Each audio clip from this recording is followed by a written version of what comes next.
We at Harvard are privileged to welcome India's finance minister, the Honorable Nirmala Sitharaman, to Harvard. If these were normal times, we would be in the lobby of the Kennedy School, and there would be several hundred people packed in to hear the minister. But in the current context, we do not have packed in at Harvard, and we speak wearing masks. But in addition to the group in this room, there's a sizable assemblage on Zoom here for this conversation. I should say that the minister and I are going to have a conversation for some time, after which the floor will be open for questions. For people in the room, there will be an opportunity to stand up and put your question. For people on Zoom, there will be an opportunity to convey your question by chat, which will then be conveyed to me, and I will put it to the minister. The minister is a formidable political figure in India. She has had the job of Minister of Defense. She has had the job of Minister of Commerce. And she is, I learned, the first full-time female Minister of Finance. The reason the term full-time is joined is apparently at some previous point, Indira Gandhi was the Minister of Finance as well as being the Minister of several other things. In addition, the minister is the former spokesperson for the BJP party and is respected in India and beyond, not just for the positions that she has held, but for the strength of the convictions that she has expressed. So we are delighted to welcome her to Harvard, to use her presence at Harvard to celebrate something that was important to me going back to my time as president of the university, the establishment of deep connections between Harvard and South Asia in general and India in particular on issues that range very widely from public health to information technology, and from ancient culture to contemporary international relations.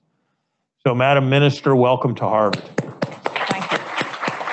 Thank you very much.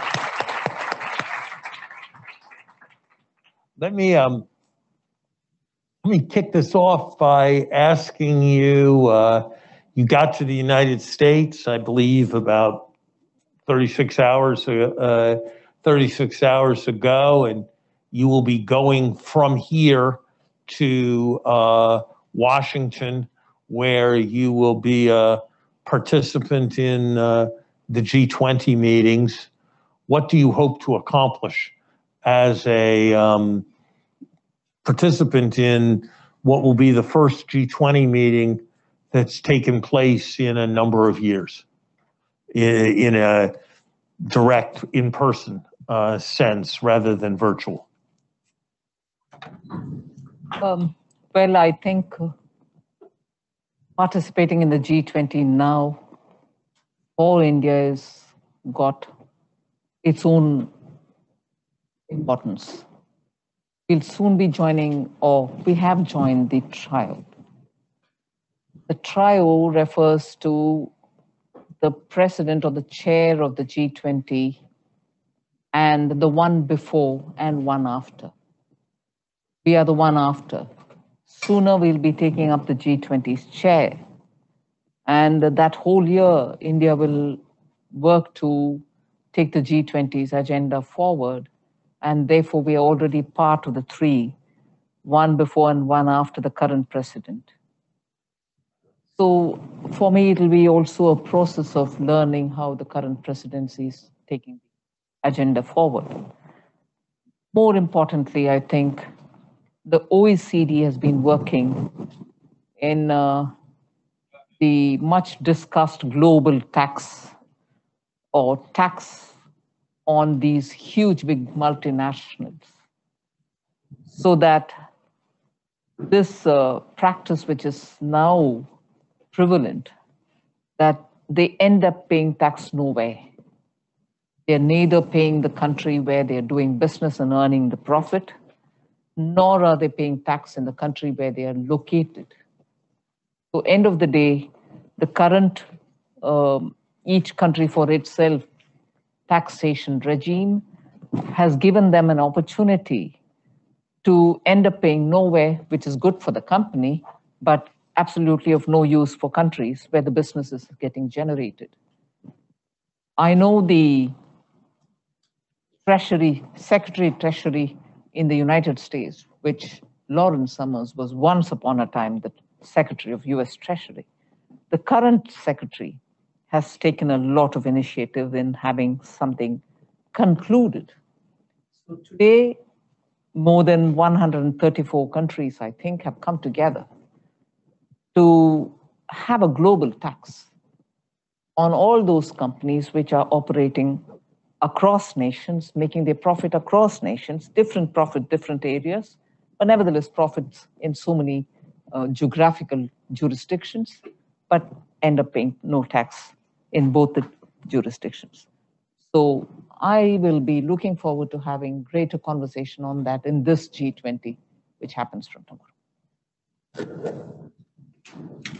What is that I think is a very important accomplishment. In the days when I was Treasury Secretary, it was referred to as the tax competition issue, but it was in essence what it is today. Making sure that companies are not able to entirely escape taxation, and also seeking to avoid a ruinous race to the bottom in terms of the effort to collect taxes. How do you see, I know it will figure importantly in the discussions in Washington this week, the current state of the global economy? There are those who are rather encouraged because they see some signs that COVID is in the rear view, moving towards the rear view mirror.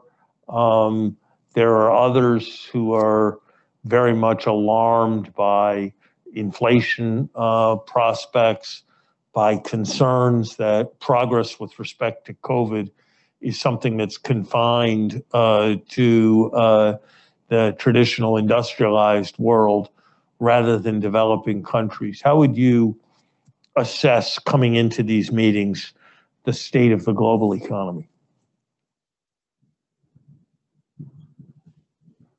I don't think you can have one picture for the entire globe. The emerging market economies are likely to recover speedily and are likely to have a growth trajectory which will probably be given the title of engine for growth. They are the ones who are going to be pulling forward the global economy. And in that, at least from the data which has been released yesterday and a week before, I can say that India's growth this year will be the highest in the world, of course, based on a lower base of last year. But that will continue into the next year, and even there, we will be one of the fastest growing economies. And so will some more countries, all of whom are in the emerging market areas. The developed world will also catch up and do, because their base is very high. So the growth that they can show off will not be closer to double digit, but certainly will be also adding to the global growth. So I see differing picture in different regions. But I think one common factor all of us will have to, even if we don't take the pandemic on board, as you said, if it's a matter of the rearview mirror,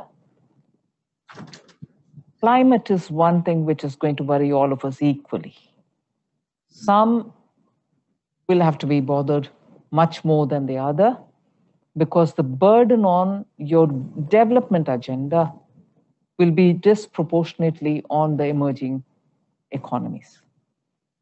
Those countries, particularly the developed countries, who've had a phase in their development when they depended on fossil fuel, but also managed to come out successfully with their development, reaching up to all the people and so on.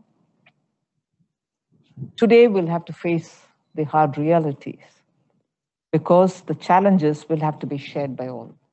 On that, all of us will be on equal footing, but even there, the burden of sharing it will have to be disproportionate again. Even as it stands, it's disproportionate. So vaccination is the one which is going to give the confidence to economies to come out of it faster, and that way, India is being very fortunate. I think you mentioned last night at dinner that as of some date, perhaps the end of the year, you anticipated that 1 billion people in India. End of this month. End of this month. Yes. 1 billion people will have been vaccinated. That's an extraordinary accomplishment. How has, ask maybe a slightly tendentious question. Our former colleague, Lant Pritchett, who spent several years as the World Bank's chief economist for India, in India, wrote a paper several years ago called The Flailing State about India, in which he called into question the Indian government's ability to execute on a variety of things. The statistic in the paper that stuck with me was the claim that the absentee rate for teachers on an average day in India was close to 30%. And he drew implications for what that meant for education. How have you managed to get 1 billion jabs into people's arms in what, in the grand scheme of things, has not been a very long time? And I think if I take 1 billion jabs divided by the population of India, that looks pretty good compared to the American vaccination rate. How has your government managed to do this? Over the decades, I think India has steadily built up this institutional arrangement where even down to the village level, primary health centers exist, and they do take care of, as the name suggests, basic requirements of the fundamental primary care that has to be given to patients in those areas. These centers have, over the years, undertaken those inoculations for newborn children, which have to be given in a periodic interval. Polio vaccination, India has been very successful in containing the polio, spread of polio. And over the years, again, periodic malaria or seasonal illnesses for which doctors are turned to patients in a particular region and so on, have given us the capacity to handle large epidemic proportion illnesses and to treat them. Therefore, I think just as soon as the vaccines became available, our systems were ready to span out, even go to some of the far-flung areas and give the doses to the people. So institutional arrangement in India has always been the framework which has been built over the years. The question in between was, what if the vaccine will have to be preserved in a certain temperature? If the temperature is not suitable for a semi-tropical country like India, it's going to be difficult for people to carry it and move around. Luckily, the two vaccinations which we have used are quite amenable to the Indian conditions, and therefore the logistics so required for moving this from one place to another did not pose quite a challenge, and therefore we've been successful at it. I want to go back for a second to an issue that you raised, which was climate change. How much do you think, well, I'll ask you this first. Do you feel like the world's on a good track with respect to this problem? I mean, you've certainly done major things with respect to renewable energy in India. Everybody talks about having done very important things. Are you optimistic that the world is going to manage this problem successfully, whether successfully means 1.5 degrees centigrade or 2 degrees centigrade? Or do you feel we still have a long way? Do you feel like we're on a good track with respect to the problem or not? The concern exists.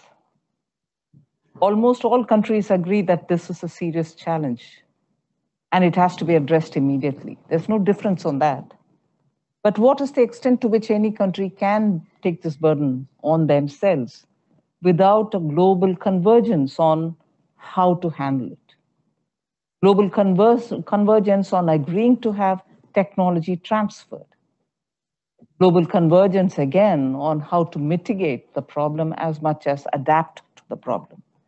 Both mitigation and adaptation are equal in terms of countries prioritizing on how to face the challenge. So on these, more work has got to be done. And I'm sure the COP26 sooner, which is going to be held in Scotland, will address many of these issues.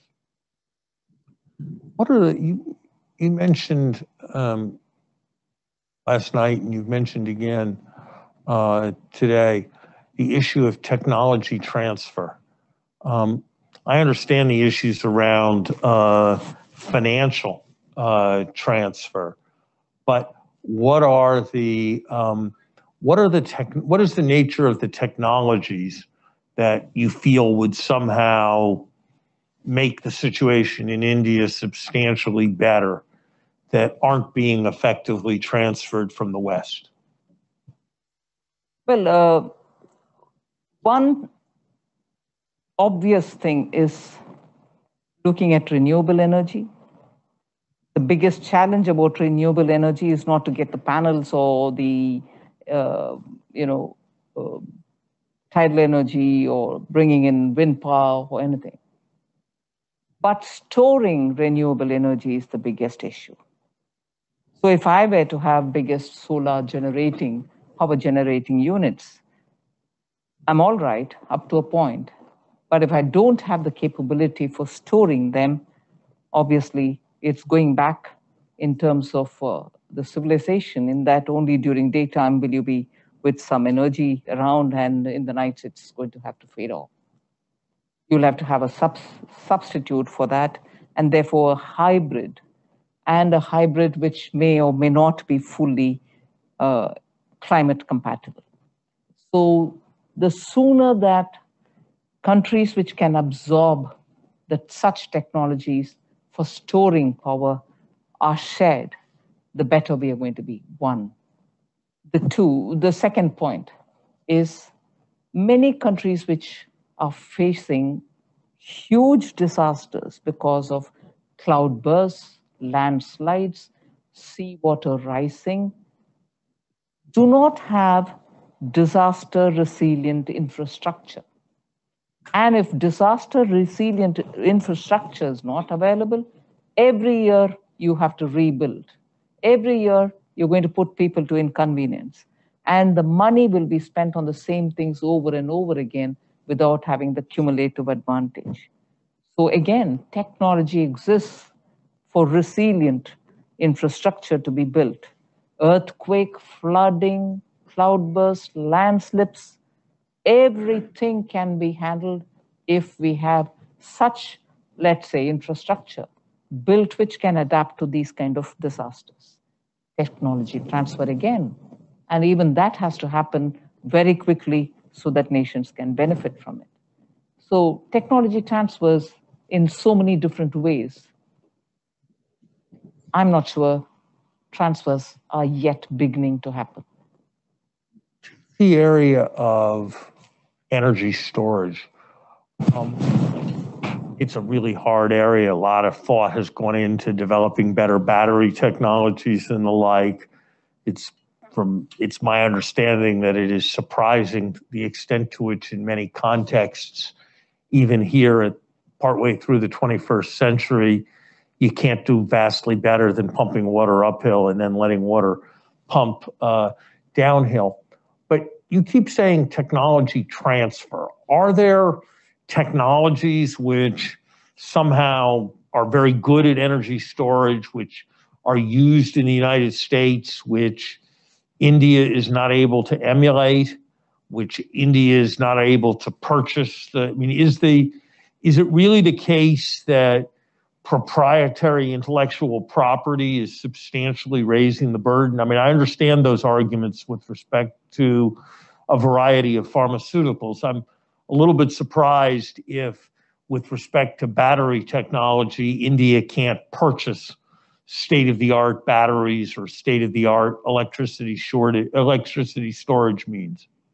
It may not be completely not able to purchase. It's also a question of exchange of levels of research which prevails in these areas.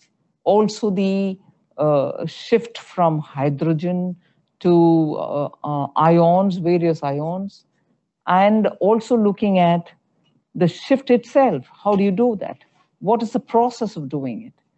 So it's not as if there is a technology readily available for me to buy and go build the storage capacity in India.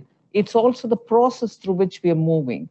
It is an ever-shifting area in which better to have shared thoughts with which one can work. And I'm not sure, you're right, I'm not sure if we've reached the stage in terms of storage of batteries to be in a position to buy, but do we at all know that all of us are moving in the right direction? Or are some of us sitting and reinventing the wheel, which is not going to be beneficial to anyone? So these are the kind of issues on which I think greater transparency will help. But at the moment, I doubt if the conversation is on at all.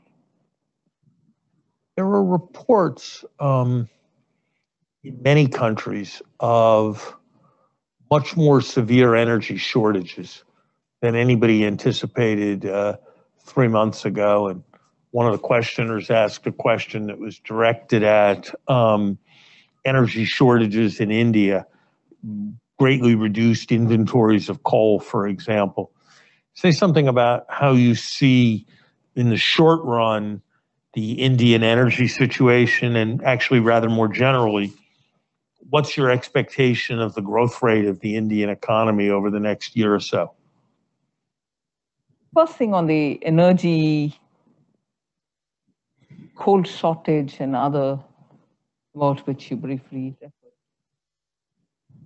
The energy minister, the power minister, is on record only 2 days ago when he said absolutely baseless information is floating around that there's probably shortage of coal, shortage of other inventories, which will lead to a sudden gap in the supply-demand situation in the energy consumption. Absolute baseless. There's no shortage of anything. In fact, if I recall the minister's statement, every power-producing installation has the next 4 days stock absolutely available within their own premises, and the supply chain has not broken at all. So there's not going to be any deficiencies which may lead to any shortfall of supply. So that takes care of India's power situation. We are now a power surplus country. We are also now taking a fairly good amount of risks to see what the basket of energy is available for India, how much is based on fossil fuel and how much comes from renewable. And we are always looking at ways in which it can be shifted in favor of renewable energy. So the picture is not of short supply, but it's also a picture of newer components into the basket. As regards growth of India, I think in my first intervention itself, I mentioned that we are looking at near close to double-digit growth this year, and this would be the highest in the world. And for the next year, on the basis of this year, your growth would definitely be somewhere in the range of 8 points. This is not my assessment. Ministry of Finance has not done any assessment as yet about the growth number, but World Bank or IMF or any rating agencies have all come nearer this kind of a number. So the next year would also be somewhere in the range of 8 to 9, 7.5 to 8.5 would be the growth. And I expect that to be sustained for the next decade, because the rate at which expansion in core industries are happening, rate at which services are growing, I don't see a reason for India to be anywhere lesser than that for the next coming decade. It's sustained growth above 8% is very much a historical rarity. Main examples that come to mind of sustained growth of above 8% for long periods of time are the East Asian miracle countries, Korea, Taiwan, Singapore, and so forth, who based it on having a heavily manufacturing export-oriented economy, moving up a value chain from T-shirts to bicycles to motorcycles to cars to planes and the like. And there are other examples. Botswana stands out, of people who had very rapid growth, countries that had very rapid growth, driven heavily by natural resource exports and a limited population. Is India a modern version of the East Asian miracle story? Is India in some way its own new growth paradigm? I think many people feel that China's rapid growth was heavily manufacturing driven, but that China had pretty much saturated the world's ability to take manufacturing exports from Asia. And so there wasn't so much room for India. Say something about, since you referred to growth for a decade, the medium and longer term vision of where that growth is going to come from.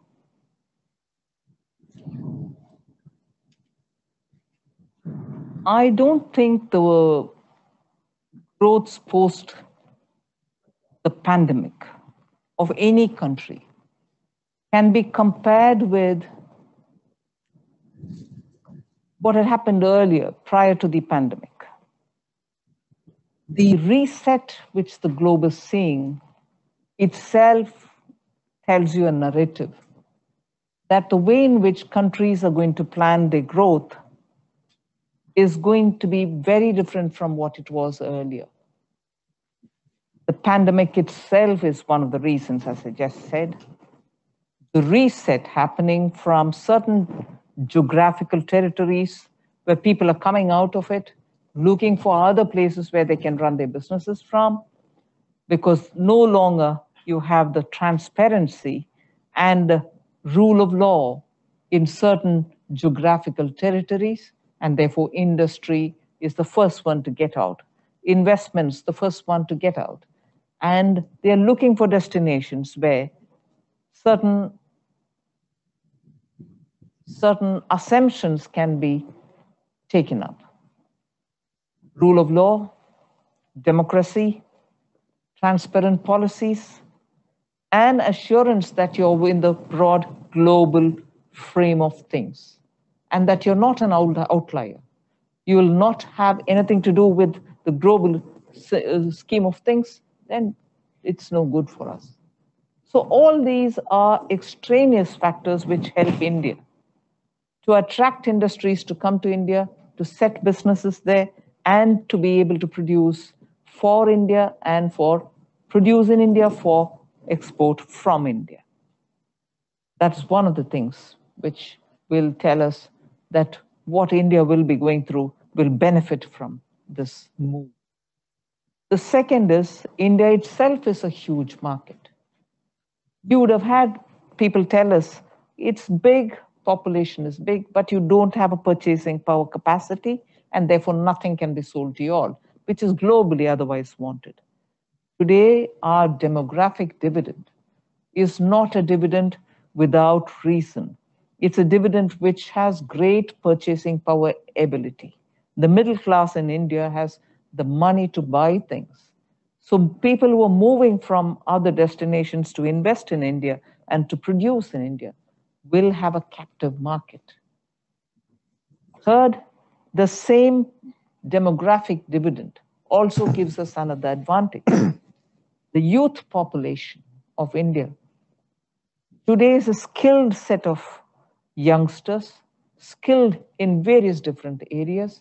You find most of them in STEM, as a result of which many of the areas in which we have opened up investment possibilities, space, atomic sciences, our agriculture sciences, looking at how technology can be used in financial sector, are all areas where your Indian young, not just within India, but even outside, are contributing to the global technology-infused businesses. So I think that will also be one of the reasons why India will attract investments and will have the purchasing power to demand best of things from whoever produces it. That's a third. Fourth,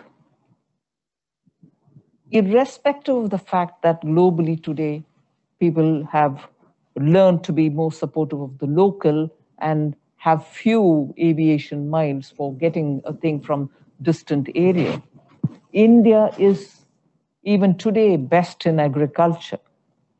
The food security of many countries depend on imported food. Many in the Middle East depend on India for their basic food materials. We'll be one of the largest exporters of food and food processed materials. Equally, labor-intensive units, partly skilled labor-intensive sectors such as textile, footwear, leather, and certain parts and components for industry are all manufactured in India. So I see every reason to believe that this 7.5 to 8.5 growth is absolutely sustainable for the next decade. These are features which don't exist in any one country all put together. You may have one in one country, another in a different country, but India has it all. Our primary subject today is economics, but in knowledge of the fact that you were coming, a number of people in our community, notably Amartya Sen, have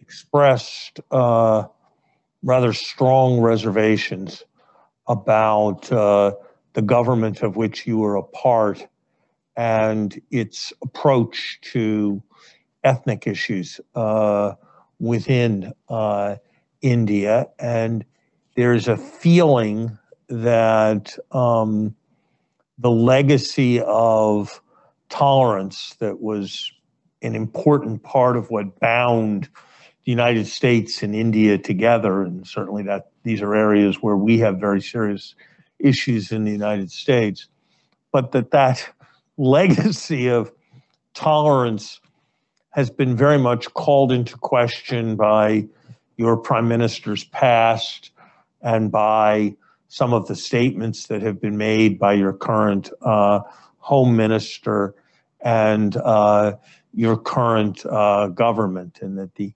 attitude taken by your government to the Muslim population is something that comes between the United States, given our values of universalism and inclusion, and India. And so I think it's appropriate that as one of many questions that we ask you in the course of a talk like this, that question be put to you on behalf of, I think, a number of people in our community who have it on their minds.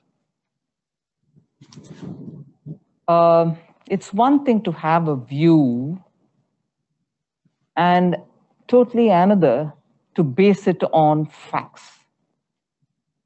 If opinions become my prejudice, there's no way in which I can counter it. I'm sure all of us are familiar with the fact that sometimes it is an effort similar to waking up somebody who's pretending to sleep. If you're genuinely sleeping, I can tap on your shoulder and say, please wake up. But if you're pretending to sleep, will you wake up? You can't, you won't. And I'll be fooling myself thinking I'm waking you up. There are scholars. I respect Dr. Amartya Sen, who you mentioned. I would think for every one of his view, he'd go to India, move freely around, and find out what's happening there. That itself would help us to know, particularly a scholar is talking based on facts. In India, law and order is a subject which is each province for its own. So if you were to look at the United States, and if there is one particular state, I don't know, Texas, for instance, if it has a problem, it may not be a problem which the President of the United States will have to deal with. It will be the governor of that state. That is the case even in India. There are provinces which are ruled by not the party to which the Prime Minister belongs. Even last night, not even the day before yesterday night, even last night, in a state which is ruled by, in a state meaning in a province which is ruled by not the party to which Prime Minister belongs, crimes have taken place, poorest of the poor have been hit, some dead, but even that will be at the doorstep of the Prime Minister because that suits my narrative. It is not right, because in that state, in that province, law and order is governed by the elected chief minister of that region, who's not even a party man for Prime Minister Modi. I remember in 2014, as soon as the Prime Minister came to power, there were a series of attacks on churches, places of Christian worship. And there again, there were voices. People returned their awards, the Padma awards that we give in the country, highest civilian awards, or saying, this government is against minorities, look at the way Christians are being treated, churches are being attacked. Every state in which this happened had their own investigation. The committees, the police, and everybody belonged to their respective states. The Prime Minister had nothing to do with it. You would be surprised to know that every one of these attacks, after proper investigation, proved out to be nothing to do with the Prime Minister, nothing to do with the BJP, nothing to do with any communal angle. But the blame was put at the Prime Minister's door. Awards were returned saying, oof, it's difficult for me to live in this country. Oh, my minorities are being offended. It turned out that none of them had anything to do with the communal angle, and none of them to do with the BJP or the Prime Minister.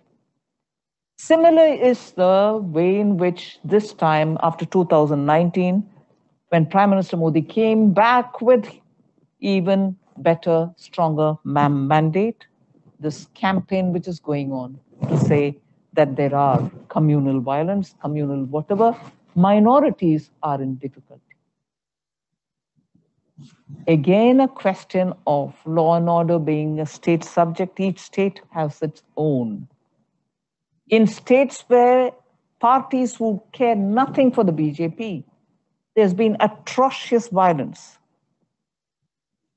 Is that also something to be answered by the Prime Minister? And let me come down to a very personal and sort of, you may think it's petty, but I will quote this. Tell me the number of people who have criticized Prime Minister Modi in such derogatory words, calling him names, abusing him. Has any one of them been touched? Have they been questioned? Whereas in non-BJP ruled states, when the chief ministers have been questioned, first thing is to arrest them and put them in jail. I'll name the states where this has happened. In fact, some of them are still languishing in the jail for having spoken ill of a particular elected chief minister who belongs to an opposition party. Would the same set of scholars who are talking about Prime Minister Modi also comment on those states and say, what's happening? India's tolerant culture. No. It's worrying that scholars can be now influenced more by their personal likes and dislikes rather than comment on the basis of facts. It's really worrying that scholars can become imprisoned by their own likes and dislikes rather than be equanimous, look at the facts and data before them and then speak.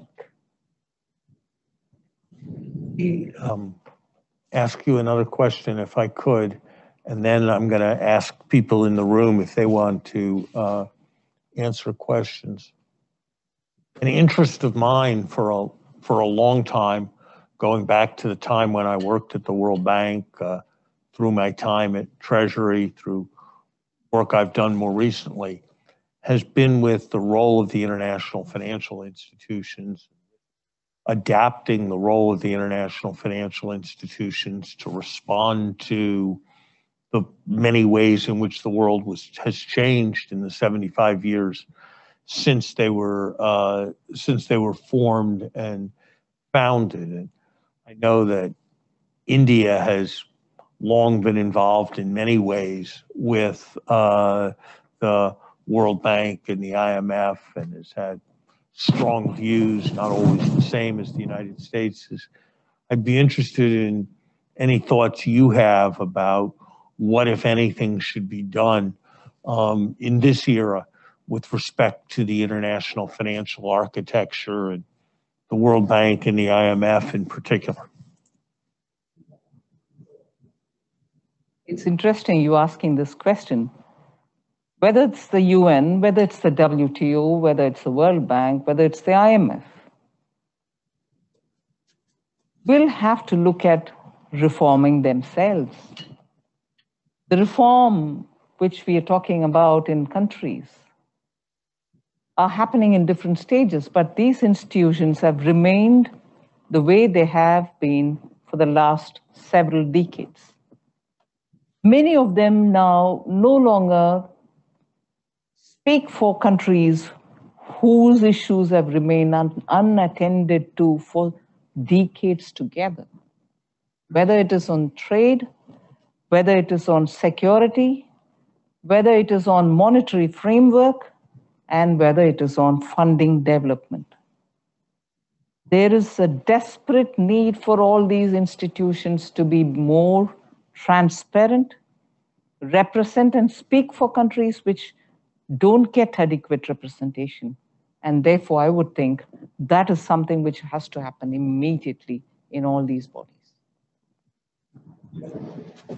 And what do you think would, I understand the importance of more appropriate representation as you see it, but what would happen substantively differently in the way the IMF or World Bank functioned if there was the kind of more appropriate representation that you favor?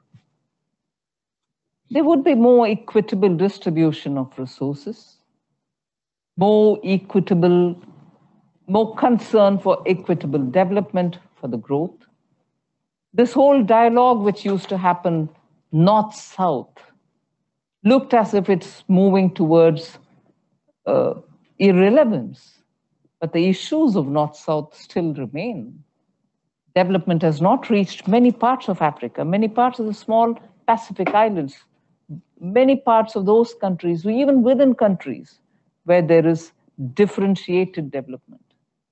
So I think that's what would have happened if only this reform agenda had been taken up by these institutions some time ago. Do you think India, there's a lot of discussion of what the role of an institution like the World Bank should be with respect to India. Some people feel that the World Bank should be doing much more for India, and especially given the scale of the Indian population. Others feel that the really serious poverty problems in the world today lie in Africa and lie outside of India, and that a genuine egalitarian commitment would involve less concessional assistance for India than it has traditionally received. Would your emphasis be on more concessional assistance for countries like India or less concessional assistance for countries like India? More concessional assistance for countries which need them. I'm not naming them. Does India? More concession for African countries. More concession, didn't I say for a minute ago, ocean islands, small island economies, all of which need more assistance. Even if that means reallocation from India? Well, yes. I'll take the example of how climate change related adaptations have been funded by countries. India has achieved more than any other country the nationally determined commitments given in Paris COP21. We've submitted a report to say we've achieved almost 2/3 of it. Fund was from India itself. We have not taken anybody else's money. No multilateral assistance came to us, nor did we ask. So it's not as if we are asking for reform in multilateral institutions because we want more money. Vaccination, we've been giving countries for free in some of the bilateral arrangements. So where we can, we also chip in to help. We are not here to take all the resources of the multilateral institutions. Money should go where there is need for it. Are there questions from the floor? Yes, sir. Hello, it's an honor to have you here in Harvard today among us. And my name is Sitharaman Singh. I work with Reserve Bank of India as Assistant General Manager. And ma'am, I feel very proud when through concerted efforts of Ministry of Finance and through efforts of RBI, we are a global pioneer in financial inclusion and payment system. In fact, the kind of efforts we have seen in Pradhan Mantri Jan Dhan Yojana, 300+ million accounts were opened, and the real-time settlement is a case study for in the entire world to follow. My question is, how are we going to push this frontier even further? When it comes to financial inclusion, we have to teach our people, we have to encourage them to use those accounts which were opened. And we have to work a lot in area of micro insurance, micro pension, just in a mission mode we did for the bank account. So is there financial inclusion 2.0 that we are? It's already happening. As a legacy in a mission mode, ma'am, just like we did for bank account opening. It's already happening. Even after the second wave, we've come up with a scheme to reach the farthest of the corners of India through microfinance institutions. And as regards digital adaptation, you're from the Reserve Bank, I don't need to tell you, India's poorest to the poor irrespective of the level of literacy. We're the first ones to adopt pay through your phone, even during the pandemic. So there are lessons for us to learn from them, how readily they are willing to adapt to technology. And many of us even now scramble to see how best we can use the phones. So work for insurance. And then my next question about the payment system. Okay, one question to a customer. Thank you. In back, yes. Yeah, I was curious about, just a few days ago, we saw how in the state of Uttar Pradesh, 4 farmer protesters were killed by a cabinet colleague's son.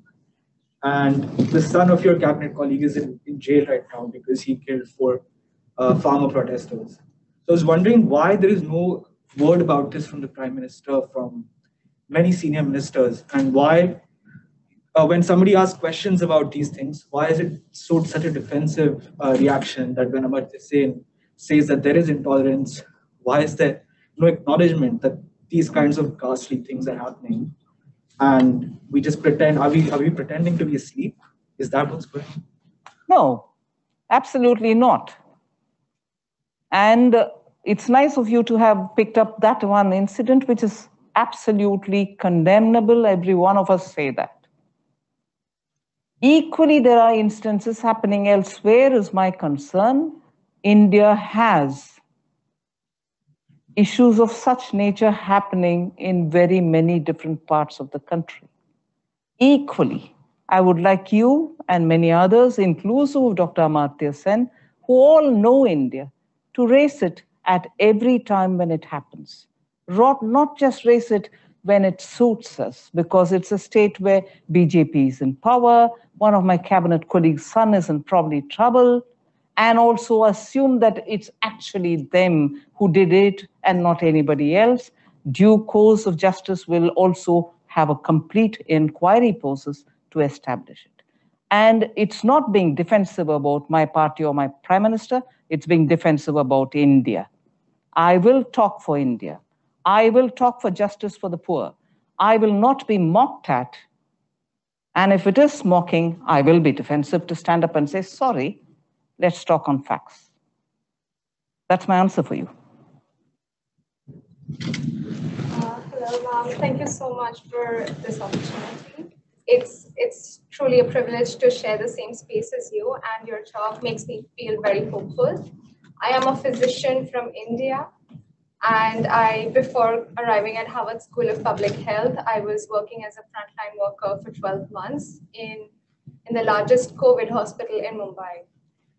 My question to you is about the healthcare spending in India, and whether you think, I know that the most recent budget has increased for primary and preventive services, but do you think that it's enough for a country of 1 billion, more than 1 billion people? And how can we make this resource allocation more equitable?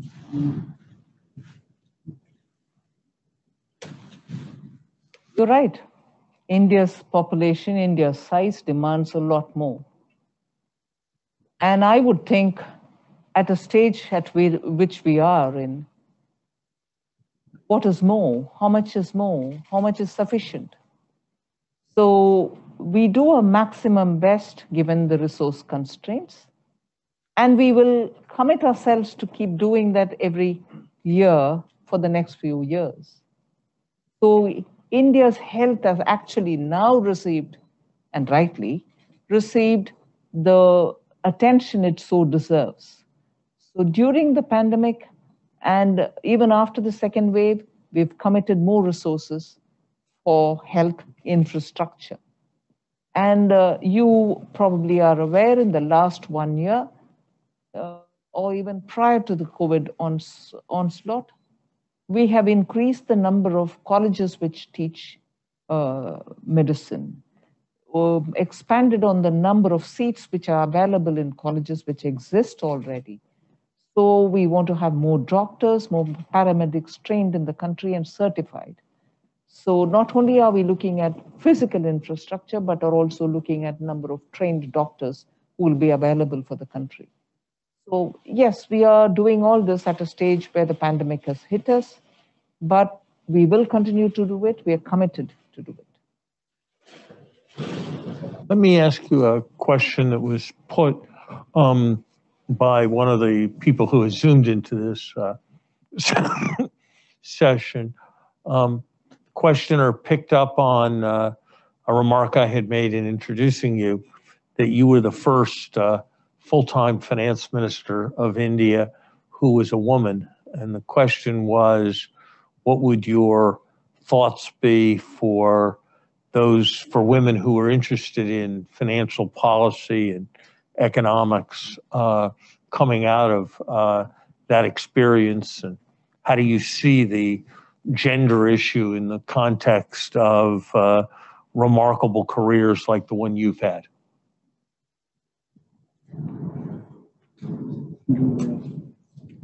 I've heard of United States being the country, the land of opportunities. A lot of people say that, and probably it is. It was, and it continues to be. But I would say that of India now. It's actually a land of all possibilities, opportunities. And there were questions asked about women, work participation, and so on. First of all, data about the labor force in India has gone through quite a lot of changes. I don't think there was ever a time where we had complete understanding of, or complete numbers available of formal work participation, man or woman, and so similarly of informal sector. Women have always been there. The only grievance was they couldn't easily go up the ranks, in whichever sphere that you're talking about. Of late, I find that across the board being broken. Earlier, there used to be occasional, rise of women in some positions. But even then, there would be women who were from the privileged sections or connected to family. But of late, you find that in every sphere of activity in India, women who are self-made are coming up and are reaching good positions. So I would think this is the best time to be in India and see women grow in their chosen field of work. I'm going to take several questions and let the minister answer them as a group. And then I think we're getting near the end of our hour. 1, 2, 3. So India's latest participatory labor force survey indicates that 42.5% of people in 2018-19 were in agriculture, and that's now grown to 45.6%. People are basically going back from farms to factories.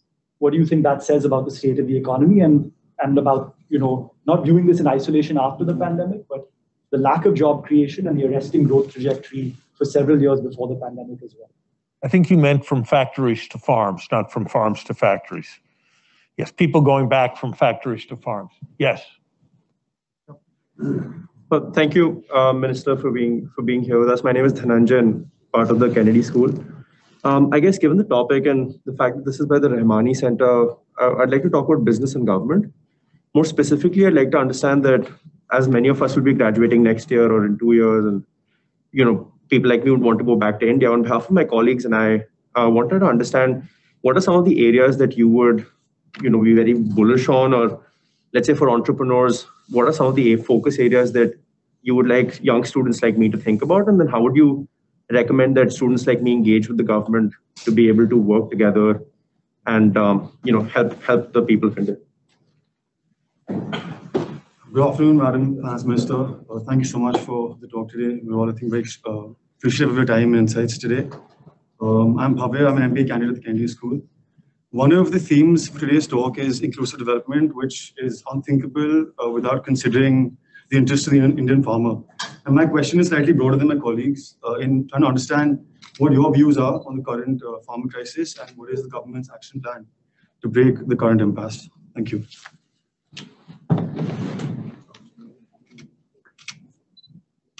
Got it? Factory to farm.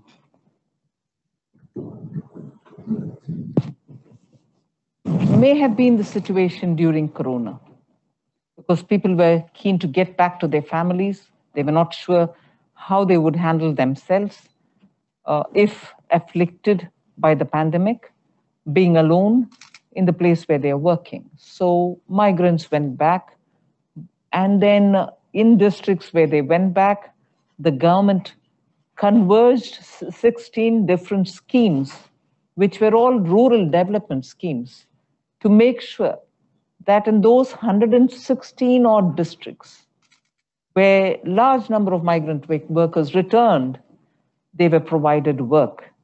And many of them took those work up, and it wasn't an open-ended thing.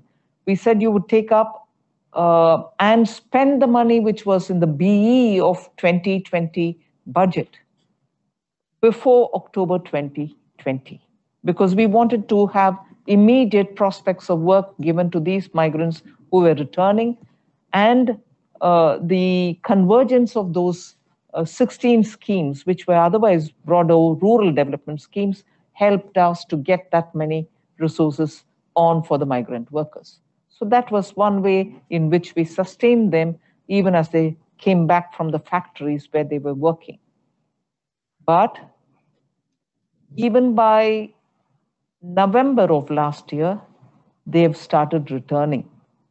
In fact, my telephone calls to various industries to find out, have all the workers come from the respective areas to where they went back? Many told me that most of them have come back, but some of the skilled people from among the migrant workers did not go back to the respective factories to which they belonged earlier. They've chosen to go back from there to newer areas, bargaining better wages. So these factory owners were not even upset about it. They said, that's fine, we'll start training newer people. But it is indicative of a certain shift that is happening in the labor force, which even trade unions couldn't have brought in, but a lot of workers have moved over to better prospects in their jobs. So the factory to farms was a feature of the pandemic year during the lockdown. Once the lockdown steadily was lifted, you find many of them going back. In fact, most of the workers, one of the indicators I'll use to prove it is the Mahatma Gandhi National Rural Employment Guarantee Scheme, which is given in the rural areas with an assured 100 days work. Today, and that is a scheme which works on demand by the worker, saying, give me the job. The demand has come down. People are going back to newer jobs or their earlier jobs. So that's the current position. Data might reveal it with a time lag. Entrepreneurs and businesses, what happens to those who are returning to the country? What are the prospects? I think the areas in which there's just a lot of traction is if you are an innovative business person, you can start a business. Even with small capital, there's enough money available given by the government through the banks, which leverage that corpus which we've given them and fund startups to come up. Startups have also expanded their areas of work. Now they're looking at agriculture, marketing of agricultural produce, as much as working for space, meaning satellite and related space technology related work, but they're also in a big way in fintech areas. So the opportunities for individuals who are coming back to India with or without capital in their hand are ever so many. And today the banks, commercial banks, are ready to come up with help for you to start your business. So areas I said were agriculture, post-harvest related activities, value addition in food products, also looking at technology-driven banking and insurance sector. These are some of the areas in which a lot of work is happening. Other than that, of course, you can have lateral entry into government bureaucratic setup. There are today a lot of joint secretary level officers who are being recruited laterally. They come in, they serve the government, and then go away after a certain number of years if they choose to get out of the government itself. So even that is available. Bhavya asked some question about inclusive development, about the farmer crisis, and as to how we are likely to solve the protests which are going on. The three acts which the government brought in, where each of them discussed by the various parliamentary committees over a decade. Some newer aspects may have been added, some tweaked finer. All the three acts have been discussed variously by the state governments, by the center after 2014, after BJP came into power. But this has been in the making for now a decade. Every stakeholder has been consulted. When the farm laws were brought in the Lok Sabha, there was an elaborate discussion, and the agriculture minister gave his reply as well. And in the Lok Sabha, our numbers may be big, but all parties are present in the Lok Sabha in varying numbers. It was only when it came to the Rajya Sabha, there was a lot of noise and disturbance. Okay, the acts were passed. The protests are happening. Protesters belonging to one or one and a half, in the sense, one state or some parts of another state, Punjab and Haryana, and some parts of Western Uttar Pradesh. Government has been saying that we are willing to talk with the protesters, has been engaging with them. And one point for all of you all here, we asked pointedly, what is that one aspect in any one of the three laws which have been passed to which you object? We are willing to talk about it. Tell us that one particular aspect in any one of the three laws. Till date, we have not had even one particular aspect which is being questioned. And therefore, the protesters are not sure on what score they are protesting. What is it that they're objecting? Then there's this issue about minimum support price to be given to farmers. The highest ever minimum support price, each crop, Kharif, Rabi, the two seasonal crops that are produced in India, agriculture season of Kharif, agriculture season of Rabi. Well in time, the MSPs are announced not for one wheat or not one rice. Wheat, rice, which is wheat, paddy, and probably another 12 different crops. Minimum support price is well in advance announced. Farmers could decide whether they want to grow that crop or not. They can otherwise choose to grow something else. And once they choose to grow any of these for which a minimum support price is announced and procurement is done, through direct benefit transfer using technology, money is deposited as a lump sum into their accounts. And the highest amount of procurement, the largest ever payment per farmer under the minimum support price which is declared has happened in the last 7 years after Prime Minister Modi has come. Highest ever. The number of farmers, the total quantum of money, total quantum of grain procured, in each one of them, the highest has happened season after season in the last 7 years. There are recorded conversations which you can see of farmers even from Punjab, even from Haryana, saying, I've got the entire amount into my account, and this is verifiable. It's not a claim which I'm making. You can go and check it out. Highest amount And the entire amount is given into the account directly the day after procurement is done. No staggering, no delaying of payments.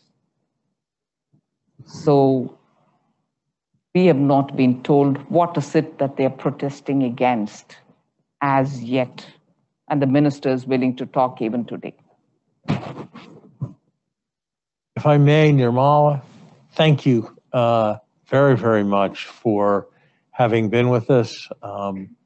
I know I speak for everyone in this room, and I speak for the larger group that is on Zoom when I say that we all feel better about our understanding of Indian perspectives on a wide range of questions because of the opportunity to be engaged in this conversation with you. We are honored as a university that you have been willing to take time from your immensely demanding schedule to visit with you. Many of us, I know, hope to have the opportunity to visit India and to see you and your colleagues in an appropriate way. And certainly fortified by your visit, we will all be watching not just the G20 and the developments of the next several days, but the ongoing story that is India's economic development going forward. Thank you very, very much for being with us. Thank you. Thank you very much.